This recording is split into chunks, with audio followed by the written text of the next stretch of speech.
Hey guys, it's Sam back with another video, and today we're going to be going over matrices. Um, so right here we have our main function, and basically what we do in our main function is we set our variables to the matrices. So right here we have our public static void main string, and then to set a matrix we press double, or we type double, and then add the two hard brackets and another two hard brackets, and then we set, say, mat A to a set of numbers. So if you've taken, I think, algebra 2, you would recognize a matrix. And right here, these are our matrices. So we have 1, 2, 3, 6, 8, 5, and then 9, 7, 3. And these brackets symbolize the matrices. And then we have to make sure our semicolons are in the right spaces. And we set all these variables. And you see with mat C, we have different variables, and that's basically to show that it's to help when we were given the equation 2a minus 5b plus 4c, and we had to figure this out because if we just put one mat c into the equation, then it would mess with all the variables. So just try and, I know it looks kind of ugly, but just try and disregard that. So for now, so you see how we have all our variables set right here. So we have mat c equals add mat, so that's addition. We have mat c sub mat with mat a and mat b, and we have a multi right here. So the multi equals multiplication. So for add mat, we have return to 2D array, then c equals a plus b.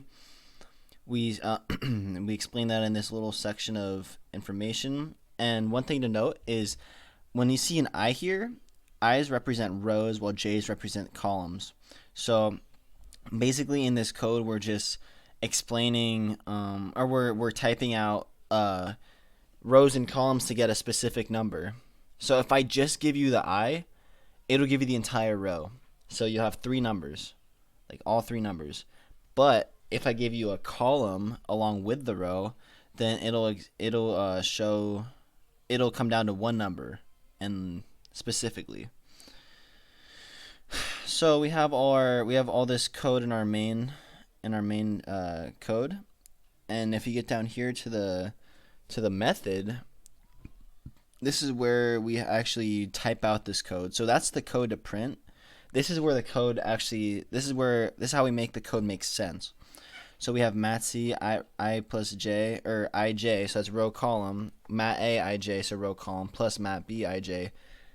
That means addition. So it'll add the row and column of mat a with the row and column to mat b with whatever row and column you choose. Similar to that, we have subtraction. So instead of a plus sign, we have a minus sign. So they're going to subtract rather than add. And then this is the this is the multiplication. So we have a number times mat A, or a number times mat B. Basically, so that's our method. That's where we get all our function, or that's the information that tells this code what to do.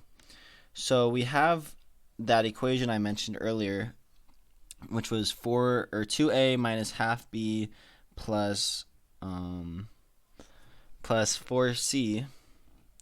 And if we decide to run this, this is the code that comes out with the correct numbers: -4, -8, -12. That's the matrices. So see how it comes out this way? This is because the matrices are being multiplied or subtracted, or in this case it's the equation I mentioned. So it kind of puts them together. So it has the subtraction with the addition. And you have to remember when you're multiplying the numbers, so say 4a, it's you have to remember the orders of operation. So you have to do the multiplication first, which is why we have it up here. So it has all our functions actually. So this is 2a, this is half b, and this is 4c, and this is a plus b, this is a minus b, and this is c equals a minus b. So that is how to add, subtract, and use scalar multiplication for matrices.